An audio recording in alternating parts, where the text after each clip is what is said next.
In the early 1970s, Pontiac tried something bold. They built a car that blended luxury, muscle, and European handling into one machine. It was called the Pontiac Grand Am, with aggressive styling, performance V8 engines, and optional rear spoilers. The Grand Am was unlike anything else in GM's lineup. But just a few years after its debut, the classic Grand Am disappeared almost as quickly as it arrived. Over time, rumors emerged that a key factory mold used to produce body components, including the rear spoiler, was damaged beyond repair. Some enthusiasts believe this manufacturing failure played a role in ending the Grand Am's body style. But was the Grand Am really killed by a broken mold, or was it doomed by something much bigger? Today, we're diving into the real story of the classic 1970s Pontiac Grand Am. When the Pontiac Grand Am debuted in 1973, it was designed to compete with European performance cars like BMW and Mercedes, not just American muscle. Built on GM's Abadi platform, it combined sport suspension, heavy-duty brakes, and premium interiors with powerful V8 engines. Pontiac offered 400 cubic inch engines, rally gauges, and distinctive styling that set the Grand Am apart from the Lehmans and GTO. The optional rear spoiler gave the car a race-inspired look, signaling that this wasn't just another luxury coupe. Pontiac envisioned the Grand Am as a sophisticated muscle car, something that could appeal to drivers who wanted performance without sacrificing comfort. But the timing couldn't have been worse. The early 1970s were brutal for performance cars. New emissions regulations, rising insurance costs, and the oil crisis changed the automotive industry overnight. Power dropped, sales slowed, and buyers began shifting towards smaller, more efficient vehicles. The Grand Am was caught in the middle.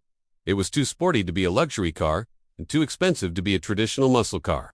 Around this time, stories began circulating about production challenges at GM. Tooling molds used to create body panels and trim pieces were extremely expensive to replace. According to long-standing enthusiast lore, a key mold associated with Grand Am components, including spoiler-related tooling, was damaged or worn beyond practical repair. For a low-volume model already under pressure, rebuilding specialized molds may have seemed financially unjustifiable. While GM never officially confirmed this as the reason for cancellation, the rumor persisted because it fit the timing of the Grand Am's abrupt end. In reality, the Grand Am faced multiple problems at once. Production costs were rising, while demand was falling. Pontiac was forced to rethink its lineup as GM began shifting resources toward more profitable models.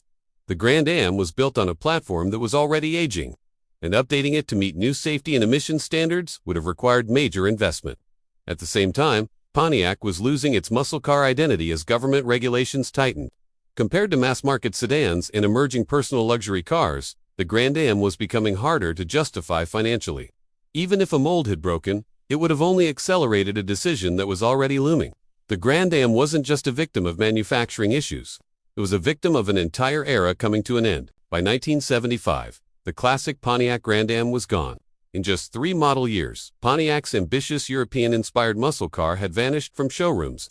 Today, the 1970s Grand Am is one of the most forgotten performance cars of the era, overshadowed by GTOs, Firebirds, and Camaros. Whether the broken spoiler mold story is fact or legend, it has become part of the Grand Am's mystique. The truth is that the Grand Am died at the exact moment when American muscle was collapsing under regulation, economics, and shifting consumer tastes.